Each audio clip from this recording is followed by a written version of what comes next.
Hi, everybody. So this is my video for 712 introducing me, giving some background information on my POP and where I'm at right now. So who am I? Well, um, my name is Cinda Cuthbertson. This is my 18th year of teaching science. I'm 46 years old. Before I graduated from Montana State University, that's in Bozeman. My major was microbiology and my minor was in chemistry. Before I became a teacher, I spent 7 years in research. And then I went back to earn my master's degree and certificate from National University. At the time, that was one of the few online universities that you could work and take classes and get your certificate for your teaching certificate as well.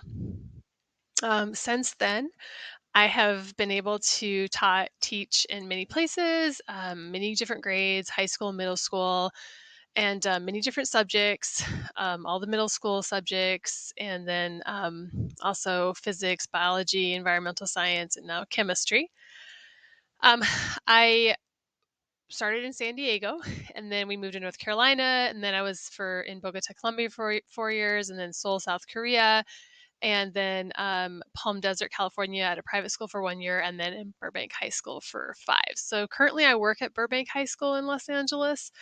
We have Tropical Storm Hillary dumping some rain on us right now, and I live in Pasadena. Originally, I'm from Sturgis, South Dakota, so I kind of have a little bit of a, I guess, North Midwestern accent. And I just have enjoyed living in different places and loved them all for the differences and diversity that they have. Um, so moving forward, I love to travel, run, hike, and go to Disneyland. I'm really excited. We just planned a trip to New Zealand for over Christmas, so that'll be really exciting. It's our first big trip after COVID. So there is my husband and I at Machu Picchu. Here we are getting ready for our first marathon, and then here we are at Disneyland. We do other things too, but I suppose those are our go-tos. Um, I also love my babies. I don't have any children. I have my kitty cats. Puma Man is the black cat, and then I have the mama cat, Cupcake, and then her little baby Babs, and the other 5 little babies were adopted. She was a stray that we took in, and she was with Kitten at the time, and she had 6 of them. So that's a little bit about me. I'm currently the department chair of my department, my science department. This is my first year doing it at Burbank High School, although I've done it at other places as well. So that has been interesting. So a little bit about my problem of practice. Really, it's how to simplify the next generation science standard 3D assessment for high school science. I have learned so much this past year. Every time I feel like I read one article, I answer one question and then 10 more develop. Um, California adopted the next generation science standards in 2013. That was also the year they came out. California was one of the major players in developing them. Um, the thing about the next generation science standards is they really changed from a content focused, where it was like you know a certain piece of content or a core idea, to this idea that you should know the core idea and then be able to use a science practice to apply it in a situation. And then overarching that would be these cross-cutting concepts, which are not necessarily taught directly, but things like finding patterns or cause and effect. So those were the things that really changed. Those became equal to the content.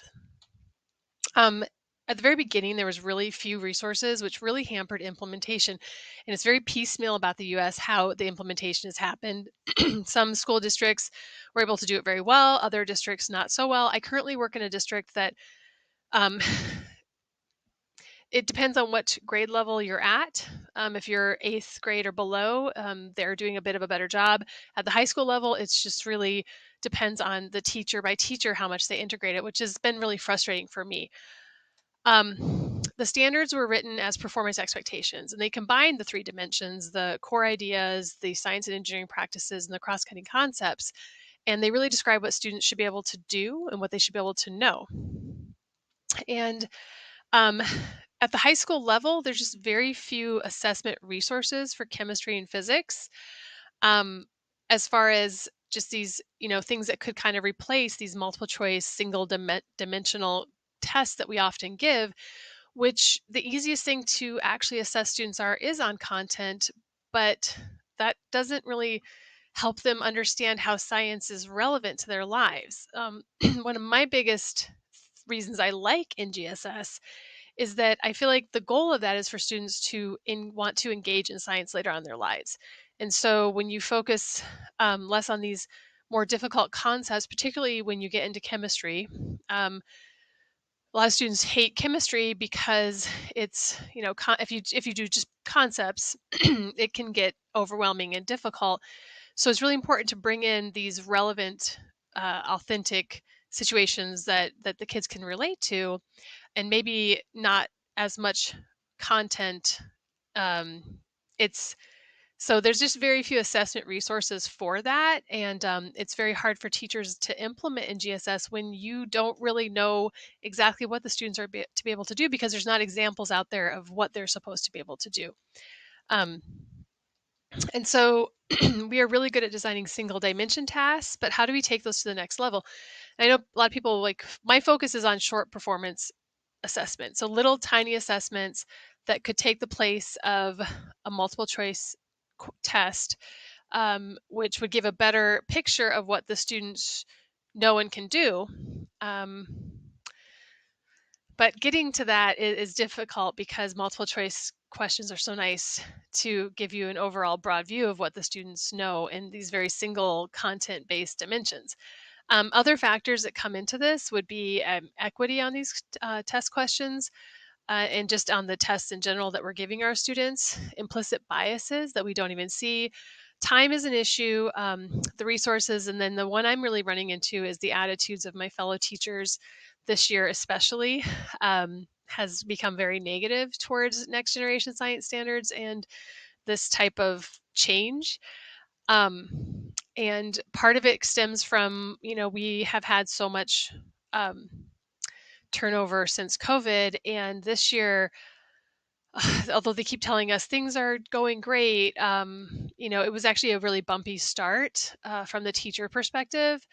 And a lot of things weren't done until the very last minute. And it just has kind of set a tone that I've just noticed the last 2 weeks that we came back, where teachers are just kind of in survival mode again. And I'm worried about that and what that's going to mean for my problem of practice.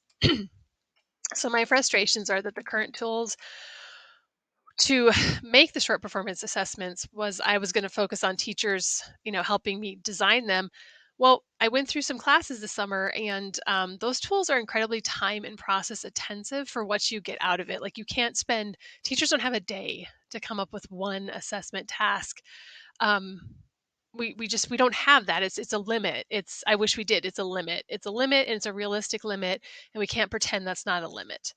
Um, uh, we're overwhelmed, and the attitudes are not good right now. Teachers want to just do what they've always been doing because things are really unpredictable right now, and at least that is a known. And I'm really battling that, and it's really been frustrating and hard.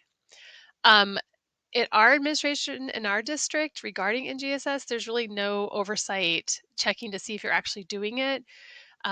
So I know teachers who are still teaching out of, like, the book from 2005. I it's just I wish there was a little bit more accountability on that side of it. So, but that's a frustration I have to deal with. It's the reality, and welcome to leadership, right? And then there's just really very few resources available to draw upon for the phenomena at a high school level.